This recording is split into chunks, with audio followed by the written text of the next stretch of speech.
Yo guys, what is going on? Today, as you see by the title, I'm kind of taking it into like a weird little step, as you see by the title, and this is kind of like where I did come from, where obviously is glitches, and it's basically talking about, are glitches really worth it within Rainbow Six Siege? Now, this is a massive topic, and I'm probably going to break it down into different stuff, but I just thought it's kind of interesting, like, so many people ask about them, how do I find them, stuff like that, so yeah. I'm going to kind of just talk about today while playing a little like, quick match, and just so you got something to watch and you're just not bored all the time.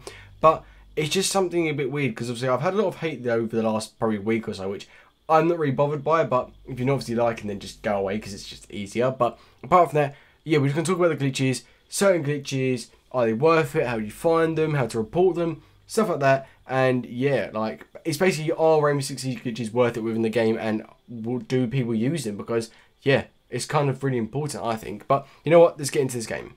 I'm actually going to go do this video like with two like ways. So I'm going to do it one with a face cam, one without, just to see what you prefer, because sometimes people prefer it without, and that's completely up to you. So you know what, first probably up 5 minutes, we'll like how long this video is. First half will probably be with a face cam, second half will probably be without. So yeah, whatever you just fancy really. But yeah, let's just start it off.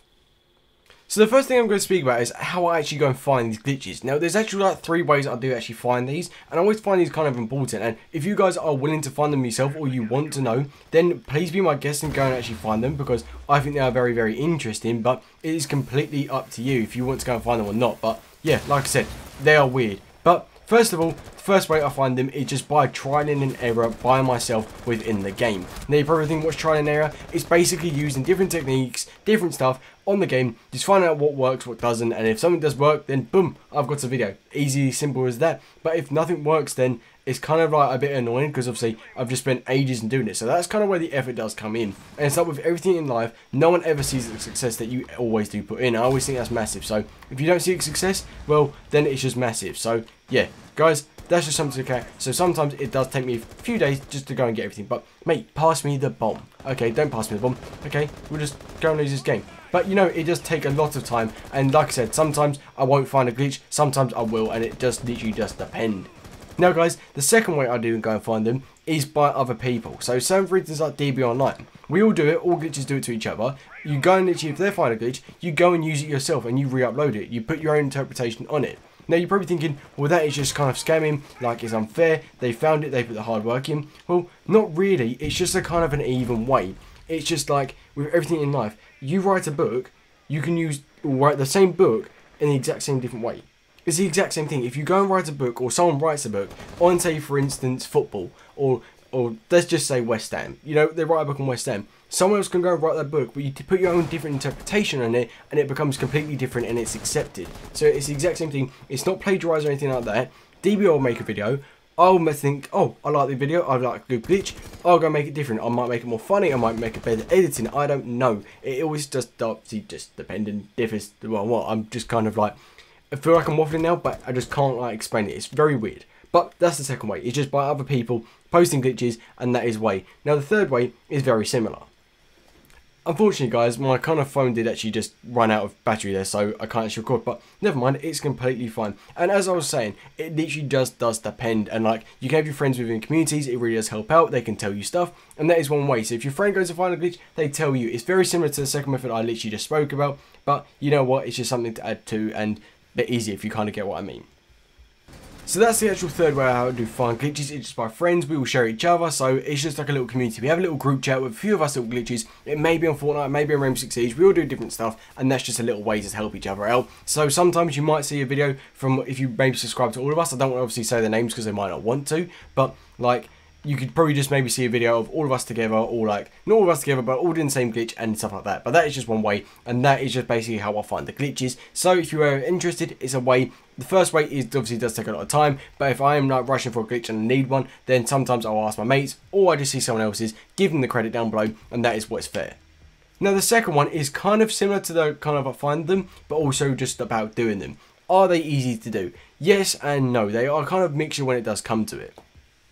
So, when actually go and find these glitches, or like, are they hard to do? Yes, they can be very hard, because obviously it's all about timing with some of these glitches. So, for instance, like the Clash glitch and the original one, timing was a key factor. And also, if you need someone, and some of these glitches you have to do it in like online custom game mode, and you don't want to do an online custom game, like whatever, like a casual, well, that's just a bit annoying because they're hard to do because you need the people. But sometimes they are easy as well. It really does depend on the glitch, such as like the drone glitches. There's so many little holes within the game, you can just literally use your advantage, and it's so OP. But you know what? That's something, but it's literally about, are they easy to do with the glitches if you haven't done them before and you're trying? Well, they are kind of hard sometimes, but sometimes easier than other times. So it does range depending on the glitching and obviously timing as well. So it is just a massive like difference when it does come to it. But you know what? That's pretty much that, and you can't really say anything about it. Now, the third thing I want to kind of talk about is like, do people use them a lot? From what I've seen, no. Like, not many people use them at all. It's very, very rare that I go and see someone use a glitch that I've posted, like within Rainbow Six Siege. The only time I've seen it used a lot was the Clash glitch. However, that normally did happen because someone on the other team did it and then you just did it back. So it's just fair, isn't it? It's like an eye for an eye, and it is what it is. But you can't really change anything about it. So that's just one way.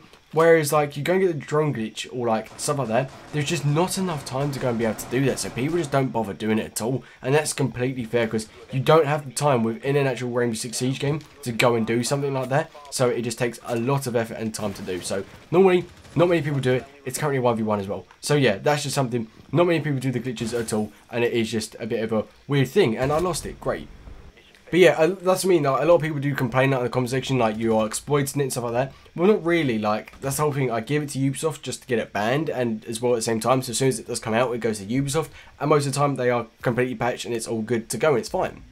But yeah, overall, not many people use them. Depends on the glitch. Like, not many people will use them, and if something does happen and it's like a Clash glitch, then people just ban the operator from stop it from happening. Everyone can go about their game and they can just enjoy it more. But you know what? That's that. Now, probably one of the last points which I'm going to speak about is the impact. Now, the impact, I believe, is minor within the actual game. So, you're probably thinking, how is it minor? Well, when you think about it, Clash glitch, it lasts no more than longer about a week. And to be fair, that was when the big glitch was happening. It lasted, and if it does, anything does happen, what normally happens before an actual update comes out, Ubisoft just go, you know what, I'm going to ban that operator straight away, because it is so much easier than obviously having to like, update a game. Stuff like that, if they ban it, they know it won't happen, and everyone can play the game fairly. So that isn't, I don't really see as a big impact at all. Maybe you get like a few games for like a day or two where you obviously your rank does go, and it is completely annoying. I perfectly get what you mean. And you're probably thinking, oh, why would you do that if you get what you mean? Well, I kind of just do it to a way to exploit, not exploit the game, but just make the game better. Because really, many people find these glitches, and if it wasn't for me kind of making it more well known, the minority of people will be using these glitches, getting away with it, and people just get really frustrated. Whereas I'm kind of getting it out, and I got like a video of like nearly 200,000 views, and it got so much thing, it actually got banned, the character got banned, updated, it broke the game for about a month, and that is pretty insane in my opinion. So yeah, that is just kind of the whole impact when it does come to it. So like, it does depend on the glitch. Like, sometimes people lose their rank badly. Some people obviously go up in rank and it is unfair, and people get the ranks they don't deserve. But it is just what it is. You can't really complain anything about it. And I think another thing I kind of like massively noticed with the impact is that kind of just Ubisoft kind of a bit of panic a bit more, and like over time I just found they're a bit better with these glitches, because as soon as they do find out or they see a video anything about it, they just ban Clash straight away, for example, and it makes it so much easier. So the impact has been good and it has been bad. So overall I see it's better, because obviously there's been so many glitches within the game, like the Tachanka turret glitch, like going back years and years. When the game first came out, it was full of glitches. Like, you would upload a glitch every single day, maybe like twice a day, and it was just so good for us because we could do so many videos for you guys, and it's sick. But another thing as well is the impact is kind of good, because there's not many like people doing it. It's very, very niche within the actual kind of YouTube community. So not many people do upload these glitches, and they don't get a lot of awareness compared to what you think, as in like Macy J or like Matimio would get on like if they did a glitch video. So it all does range a lot, and I just got shot. But yeah, that's just a little kind of tip for you guys, so you guys understand and about the impact really, because I think it's very important within Rainbow Six Siege. But last of all, guys, I just want to go and speak about is just how to actually get rid of these glitches. So at the start of every video, I actually go and put a link. I put my link to the video about the glitch. I send it to Ubisoft as a little case. I always do it for every single video. It's just part of my routine and how I do it. And then from there on, they get it. If they do see it, they might not see it. But most of the time, they do see it, because obviously I keep sending them stuff. And obviously I've had a bit of contact back and forward with them, which I suppose is really nice, because I've got a little connection with them when you think about it. And that just allows me to obviously get, like, say for instance, like a Clash glitch. Like, it doesn't work. It didn't work anymore. So I obviously, because I sent it to Ubisoft, then it was completely fine. So that's just something to look out for, and I think it's just really, really great. But you know what? Like, if you don't believe I report it, you can actually go report it yourself. Under the Founder, I always put the link to where you can report it yourself. So if you do not like the glitch or you think it's ruining the game, then go and report it. It's perfectly fine, and then they should hopefully look into it. If they do get multiple cases with the same link or just about the glitch, then they will ban it very quickly, and Ubisoft are really good at locking down and stuff like this. But apart from that, guys, that is going to be pretty much the end of the video here. If you really did enjoy it, then leave a like. If you want to kind of more in depth about this, I found this was kind of like the basis, then leave a like, let me know down in the comment section. And apart from that, if you do not care for my channel anymore, unsubscribe and go away. Yeah, thank you.